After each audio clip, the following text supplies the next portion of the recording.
Your farm is up and running, and you're looking for a new agricultural adventure. May I suggest building a greenhouse? Let me show you how. Let's go!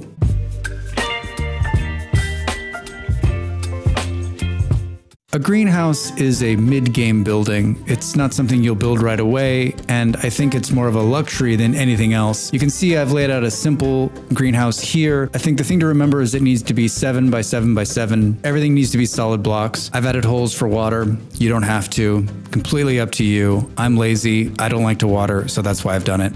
When constructing the greenhouse, the materials don't matter, they just need to be solid blocks. You can see here I'm using some glass on the sides, which I think gives a nice view of the outside world, some colored glass as well. And so you can build it out of completely stone blocks. You can build it out of dirt if you want to. It just needs to be solid and it needs to be all enclosed. This part is very important, and this is the part I always mess up. The roof needs to be at least 50% transparent material, and that could be glass, quartz glass, colored glass, even glacier ice if you want to. It needs to be. And you can see here I've just made the whole roof out of glass because I had a lot. Other builds I have not had enough glass, and so I've had to do some math and make it work. Please remember, it has to be at least 50% of the roof glass. Also of note, you cannot use a rough door. You need to use a real door, otherwise it won't be an enclosed space. Just like when you built your food storage cellar, if the door isn't a solid door, then it won't enclose the space, and that's very important. The building's complete, the door is on the front, and now we need to see that +5. There might be a little bit of panic right at the beginning thinking, wait, did it work? And it just seems like it takes a couple of minutes for it to settle into the whole room. So you begin to see a block here and a block there that has the 5+ on it,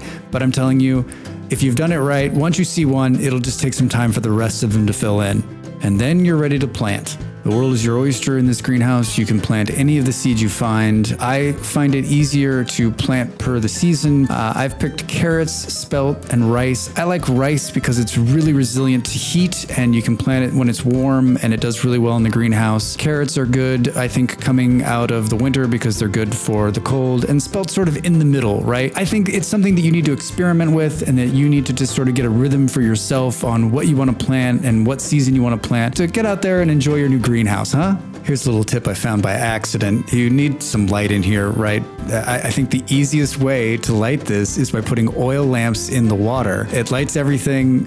You don't ever have to check on it, and I think it looks really cool. For those of you that aren't using watering holes, you can just put a couple of oil lamps on the walls, or torches, or you can hang a lantern from the ceiling. But I really think this is the coolest way to do it. Okay, there it is. Your greenhouse is complete. It's ready to be planted. Oh, looks like maybe I planted some rice in here and it's looking great. I really like the greenhouse, and I think it helps to bridge the gap on the spring and the fall planting. It allows much more food to be brought in if you need it, and it's just fun to do. So experiment on your own. Put what you've done in the comments below. Love to hear from you, and we'll see you again soon. The video's over. Now it's time for you to do your part. Follow, like, and subscribe, and I'll see you next time.